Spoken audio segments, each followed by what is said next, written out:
어제 새벽 본문이었던 누가복음 20장에는 포도원 농부 비유가 나옵니다. 포도원을 맡은 사람들이 악한 행동으로 주인의 아들까지도 죽이는 그런 비유의 내용입니다. 그 포도원 농부 비유의 내용이 자기들을 향한 이야기라는 것을 듣고 있던 사람들은 다 알아챘습니다.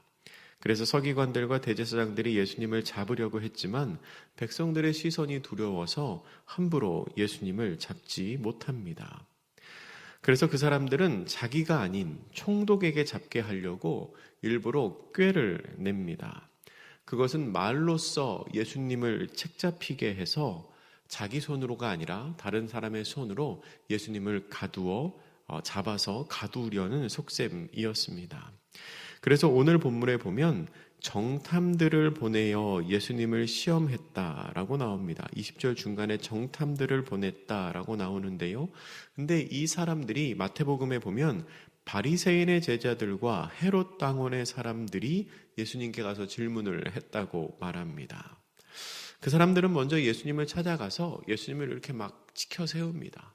예수님을 막 띄워줍니다. 칭찬하지요. 오늘 본문 21절에 그 내용이 있습니다. 잔뜩 그렇게 칭찬을 한 후에 그들은 대답하기가 참 어려운 질문을 합니다. 이렇게 질문하지요. 예수님, 황제에게 세금을 바치는 것이 옳습니까? 옳지 않습니까? 라고 물어봅니다. 여러분, 이 질문은 O나 X로 대답하기가 참 곤란한 질문입니다. 황제에게 세금을 바치라고 하면 유대인들이 반발할 것입니다. 그리고 황제에게 세금을 바치지 말라고 하면 황제에 대해서 대항하는 사람, 반역하는 사람으로 찍혀서 고발을 당하고 감옥에 갇힐 수도 있습니다. 근데 공교롭게도 질문을 하는 사람들이 누구냐면 바리새인의 제자들과 헤롯 당원들입니다. 그러니까 바리새인의 제자들은 아주 보수적인 유대인들이고 헤롯 당원들은 헤롯 왕, 로마의 분봉 왕이었던, 그러니까 로마의 입장에서 일하는 사람들입니다. 그러니까 양쪽을 대표하는 사람들이 동시에 와서 질문을 하니까 이건 뭐 어영부영 대답을 할 수도 없는 상황인 겁니다. 그들의 질문을 들은 예수님은 그 질문의 의도를 바로 알아채십니다. 시험하고자 하는 것을 알아채시지요. 그 사람들에게 먼저 돈을 보여달라고 하신 예수님은 그 후에 이렇게 말씀을 하십니다. 오늘 본문의 24절과 25절 말씀, 우리 두 절 같이 읽겠습니다. 시작. 데나리온 하나를 내게 보이라. 누구의 형상과 글이 여기 있느냐? 대답하되 가이사의 것이니이다. 이르시되 그런즉 가이사의 것은 가이사에게, 하나님의 것은 하나님께 바치라 하시니. 아멘. 예수님은 참으로 놀라운 대답을 하십니다. 이것은 질문하는 사람들의 예상 답변에 없었던 겁니다. O나 X가 아니라 제3의 대답을 하시지요. 예수님을 함정에 빠뜨리려던 사람들은 이 말씀을 듣고 그저 놀라워서 뒤돌아 갈 수밖에 없었습니다. 여러분, 예수님이 하신 이 대답을 생각해 보면 이게 질문하는 사람의 의도와 맞는 것 같기도 하고 좀 의도와 상관없는 대답인 것 같기도 합니다. 그리고 이게 어떻게 하라는 건지, 가이사의 것은 가이사에게, 하나님의 것은 하나님에게, 이게 뭐 어떻게 하라는 건지 알 것 같기도 하고 모를 것 같기도 합니다. 그러면 이 답변을 예수님께 질문을 하는 사람들의 관점에서 보면 어떨까요? 예수님께 질문을 하는 사람들, 두 부류의 사람들이 있었죠. 먼저 헤롯 당원들은 아주 명쾌하지는 않지만 그래도 속으로 매우 좋아했을 것 같습니다. 왜냐하면 예수님께서 황제의 것은 황제에게 바치라고 말씀을 하셨으니까요. 아마도 헤롯 당원들은 자기들의 생각에 예수님은 황제에게 세금을 바치지 말라고 이야기할 가능성이 크다고 생각했을 겁니다. 왜냐하면 당시의 유대인들은 대부분 황제에게 세금 바치는 것 부정적으로 생각을 했습니다. 그리고 예수님은 그 유대인들을 대표하는 선지자 혹은 랍비였기 때문에 유대인들의 시선을 의식하면 바치지 말라고 하지 않을까라고 생각했을지 모릅니다. 근데 예수님이 분명히 말씀하시지요. 가이사의 것은 가이사에게 주라. 그러니까 황제에게 세금을 바치라고 말씀하셨으니까 헤롯 당원의 입장에서는 완전히 만족스럽지는 않아도 그래도 좀 흡족한 대답이었을 겁니다. 반면에 같이 찾아왔던 이 바리새인의 제자들의 입장에서 보면 그 사람들은 헤롯 당원들의 관점과는 정반대의 관점에서 예수님의 그 대답을 듣고 깜짝 놀랐을 겁니다. 왜냐하면 예수님의 대답이 가이사의 것은 가이사에게 에서 끝나지 않았기 때문입니다. 그 뒤에 뭐라고 말씀하시죠? 하나님의 것은 하나님에게 라고 덧붙이셨습니다. 여러분, 유대인들의 사고방식으로 보았을 때는 이 세상의 모든 것이 하나님의 겁니다. 이 세상의 모든 것들 중에 하나님의 소유가 아닌 것은 없습니다. 따라서 같은 이야기를 듣더라도 헤롯 당원들은 그 앞에 얘기만 듣고 황제에게 세금 바치라고 하시는구나. 아유 좋으네. 저러면 됐지 했겠지만 보수적인 유대인의 입장에는 예수님의 이 대답이 이렇게 들렸을지 모르겠습니다. 가이사의 것이 있다면 그에게 바치는 게 당연하다. 그러나 이 세상 모든 게 다 하나님의 소유라는 것 너는 알고 있지 않느냐? 그러면 하나님의 것을 하나님께 드려라 라고 들렸을 것입니다. 예수님의 이 대답은 1차적으로 황제의 권한을 인정하는 것처럼 보입니다. 그래서 헤롯 당원들이 아무런 시비도 걸지 않았지요. 그러나 그 내용을 보았을 때, 특별히 유대적인 사고를 가지고 예수님의 이야기를 들었을 때, 이 말씀은 모든 것이 다 하나님의 것이라는 입장을 가지고 진정으로 인정하고 진정으로 우리를 주관하는 통치권은 하나님밖에 없음을 다시 한번 확인해 주는 말씀인 것입니다. 하나님의 것, 이 세상 모든 것들 중에 하나님의 것이 아닌 게 어디 있습니까? 그러면 마땅히 모든 것은 다 하나님의 소유로 돌아가야 한다는 겁니다. 이 대답을 들은 바리새인들의 제자들은 불만을 제기할 수가 없었습니다. 그리고 반발을 할 수도 없었습니다. 여러분, 예수님의 말씀에 담긴 이 대답의 의미에 따르면 우리는 세상의 권위자에게 순종해야 합니다. 하지만 이 세상에 있는 모든 것들 중에 하나님의 다스리심, 하나님의 통치를 벗어날 수 있는 것은 아무것도 없습니다. 정치도 그렇고 사회도 그렇고 우리들 한 사람 한 사람도 마찬가지입니다.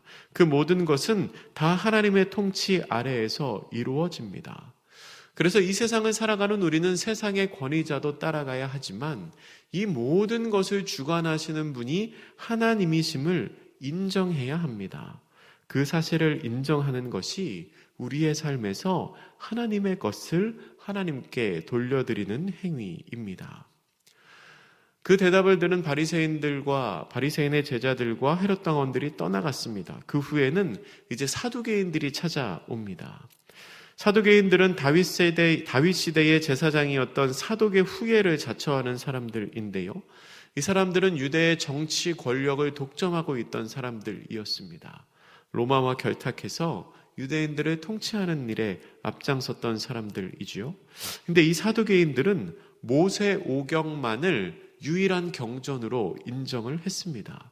그리고 모세 오경에 뚜렷이 등장하지 않는다는 이유로 부활이나 내세를 인정하지 않았던 사람들입니다. 그런데 그 사두개인들이 예수님께 나와서 부활에 관한 질문을 합니다. 여러분, 이것도 참 아이러니한 겁니다. 자기들은 부활을 믿지 않습니다. 근데 예수님께 와서는 부활에 대해 질문을 합니다. 이게 어떤 의미일까요? 자기네들의 생각, 자기네들의 기준, 그리고 자기들이 생각하기에 가장 까다롭다고 생각하는 질문을 예수님께 함으로써 공경에 빠뜨리려고 하는 겁니다. 사실 사두개인들이 했던 이 부활에 관한 질문은 예수님께만 한 게 아니고요. 사두개인들이 부활이 없다는 것을 증명할 때에 아주 잘 사용했던, 그러니까 누구도 대답하기가 힘들었던 그런 단골 소재의 어려운 난제였습니다. 만약에 부활이 있다면 어떻게 이런 상황, 이렇게 앞뒤가 안 맞는 상황이 있을 수 있겠느냐? 이 질문에 대답해봐라. 대답할 수 없다면 부활 없는 거다라고 말하는 거죠.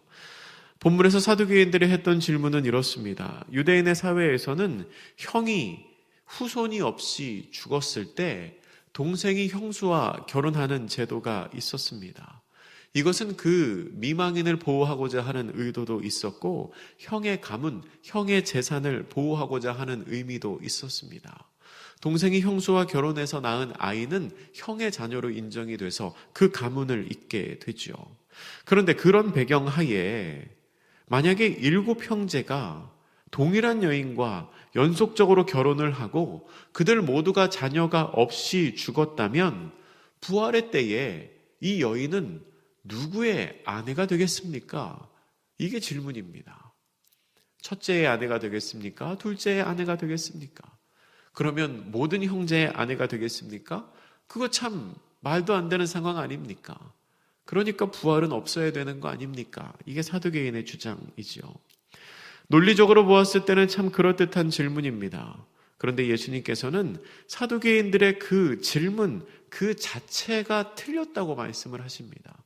이것도 O나 X로 대답한 게 아니라 제3의 대답을 하시죠. 본문 35절 말씀 우리 같이 읽어보겠습니다. 시작. 저 세상과 및 죽은 자 가운데서 부활함을 얻기에 합당히 여김을 받은 자들은 장가가고 시집가는 일이 없으며. 아멘. 예수님은 그들이 질문하는 전제 자체가 틀렸다고 말합니다. 저 세상과 죽은 자 가운데 부활한 사람들은 장가가고 시집가는 일이 없다라고 말합니다. 부활한 사람들 사이에서는 그런 일 자체가 일어나지 않는다는 겁니다. 사두개인들이 했던 질문의 가장 중요한 전제는 부활 때에 장가가는 것, 부활 때의 부부 사이의 관계, 부활 때의 부부 사이의 호칭에 관한 문제인데 예수님은 부활 때는 그런 게 없다라고 말씀을 하십니다. 그러니까 질문 자체가 성립이 될 수가 없지요. 어떤 대학생에게 중학생 동생이 이런 질문을 합니다. 이 중학생 동생이 학교 다니기가 너무 싫다고, 사춘기였나 봅니다. 학교 다니는 게 너무 힘들다고, 특히 반 선생님이 자기를 너무 괴롭힌다고, 숙제도 많이 내주고 나를 싫어하는 것 같다고 막 그러면서 형에게 이렇게 물어봅니다. 형, 대학교 가면 대학교에서도 담임 선생님이 수업 끝나고 교무실로 오라 그래? 아, 나 그럼 대학 가기 싫을 것 같아 라고 질문합니다. 그 질문을 들은 대학생 형이 뭐라고 대답해야 합니까? 대학에는 교무실도 없고 담임도 없고 네가 오해하였느니라 이렇게 대답해야 됩니까? 여러분, 이건 OX로 대답할 수 있는 문제가 아닙니다. 질문 자체가 성립이 안 되죠. 예수님이 사두개인들에게 그렇게 말하는 겁니다. 너네가 마태복음에는 그렇게 표현합니다. 오해하였도다. 오해하였도다. 너네가 뭘 모르고 하는 질문이다. 그런 것 자체가 없다라고 말씀하십니다. 여러분, 부활은 예전에 내가 살던, 그러니까 죽기 직전의 모습대로 내가 다시 살아서 똑같이 그 모습대로 살아가는 게 아닙니다. 부활은 하나님께서 창조의 능력으로 이루시는 새로운 창조, 새로운 세계입니다. 이때 사람들은 천사와 같이 거룩하고 영적인 몸으로 살아가게 됩니다. 새로운 차원에서 살아가게 되는 것이지요. 그곳에서의 삶은 이 땅에서의 사회제도, 이 땅에서의 생활과는 전혀 다른 삶을 우리가 살아가게 됩니다. 그래서 부활한 성도들은 이전까지와는 전혀 다른 즐거움을 맛보게 되고 이전까지와는 전혀 다른 완전히 새로운 삶을 살아가게 됩니다. 그 부활의 생명, 그 부활의 삶은 우리가 이 땅 가운데 경험할 수 있는 인간의 경험으로 이해하고 해석할 수가 없는 것입니다. 그렇기 때문에 우리는 사두개인들처럼 그러한 오해를 하면 안 됩니다. 예수님께 오해하였다고 사두개인들에게 오해하였다고 말씀하신 예수님은 그리고 사두개인들이 믿는 경전, 그 모세 오경에 나오는 얘기를 인용을 하셔서 그들에게 다시 한번 부활이 있음을 이렇게 설명을 하십니다. 오늘 본문 37절과 38절 말씀, 37절, 38절 말씀 우리 같이 읽어보겠습니다. 시작. 죽은 자가 살아난다는 것은 모세도 가시나무 떨기에 관한 글에서 야곱의 하나님이라 칭하였나니 하나님은 죽은 자의 하나님이 아니요 살아있는 자의 하나님이시라. 하나님에게는 모든 사람이 살았느니라 하시니. 아멘. 여러분, 이것은 출애굽기 3장을 배경으로 하는 말씀입니다. 그러니까 사두개인들이 유일한 경전으로 믿는 모세 오경 안에 있는 이야기이지요. 그런데 하나님께서 이 말씀에서 뭐라고 말씀하시냐면 나는 아브라함의 하나님이고 이삭의 하나님이고 야곱의 하나님이다. 그러면서 죽은 자의 하나님이 아니고 살아있는 자의 하나님이다 라고 말씀하십니다. 자, 하나님이 말씀하실 때 나는 아브라함의 하나님이었고 이삭의 하나님이었고 야곱의 하나님이었다라고 과거형으로 말씀하시지 않습니다. 현재형으로 말씀하시죠. 아브라함, 이삭, 야곱, 모세 때에 다 죽고 없어졌습니다. 근데 하나님은 말씀하시기로 나는 아브라함의 하나님이고 이삭의 하나님이고 야곱의 하나님이다 라고 말씀하십니다. 현재형으로요. 왜 그렇게 말씀하실까요? 그들이 아직 존재한다는 겁니다. 존재하지 않으면 과거형으로 말씀하셨겠죠. 나는 이미 죽어서 없어진 아브라함의 하나님이었고 이미 죽어서 없어진 야곱의 하나님이었고 이미 죽어 없어진 이삭의 하나님이었다라고 말씀하셨겠죠. 근데 하나님은 현재형으로 말씀하십니다. 존재한다는 뜻입니다. 어디에 존재하겠습니까? 지금은 죽어 없어졌지만 그들이 어딘가에 부활의 몸으로 아직도 살아있다는 겁니다. 그 말씀 예수님께서 사두개인들에게 하는 겁니다. 현재 살아있는 것과 마찬가지로 부활의 몸으로 어딘가에 살아있을 그들을 하나님께서 현재형으로 불러주신 것처럼 죽은 다음엔 없어지는 게 아니라는 겁니다. 죽은 다음엔 없어지는 게 아니고 내세가 있고 부활의 생명이 있음을 하나님이 사두개인들에게 말씀하신 겁니다. 예수님에게 그 말씀을 들은 이 사두개인들은 더 이상 아무것도 감히 물을 수가 없어 뒤를 돌아 떠나갔습니다. 말씀을 정리합니다. 오늘 본문에 나오는 사람들은 말로 꼬투리를 잡아서 예수님을 괴롭게 하고 더 나아가 예수님을 잡아서 가두려고 합니다. 사람들이 자기의 지혜로 예수님을 그렇게 꼬투리 잡을 수 있을 거라 생각한 것은 굉장히 큰 오해였습니다. 그것은 착각입니다. 여러분, 하나님의 지혜를 사람이 따라갈 수가 없습니다. 하나님의 놀라우심을 사람이 감히 어떻게 따라잡을 수가 없습니다. 오늘 본문에 나오는 예수님의 가르치심을 통해 우리가 기억해야 할 것이 있습니다. 먼저는 우리는 이 땅 가운데 살지만 하나님의 통치를 받는 사람들이라는 겁니다. 세상의 권위를 무시해야 한다는 것이 아닙니다. 가이사의 것은 가이사에게 주어야 합니다. 그러나 그 뒤에 나오는 말, 이 세상 모든 것이 다 하나님의 것이기에 우리는 이 세상 가운데서도 하나님의 통치를 받아 살아가는 사람들입니다.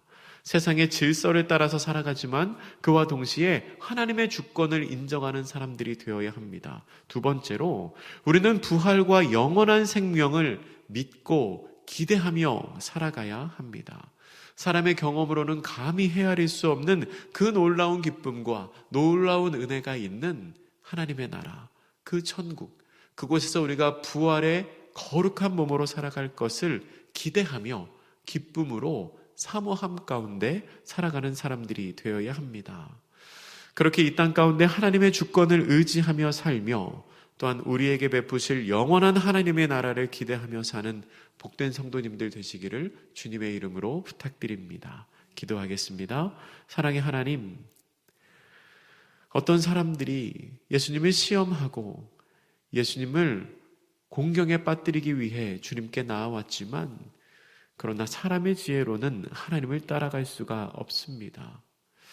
그 놀라우신 하나님의 지혜, 그 놀라우신 하나님의 은혜, 또한 우리를 위해 예비하신 그 놀라우신 하나님의 나라를 우리가 이 땅 가운데 경험하며 살아가는 복된 성도들 되게 하여 주시옵소서.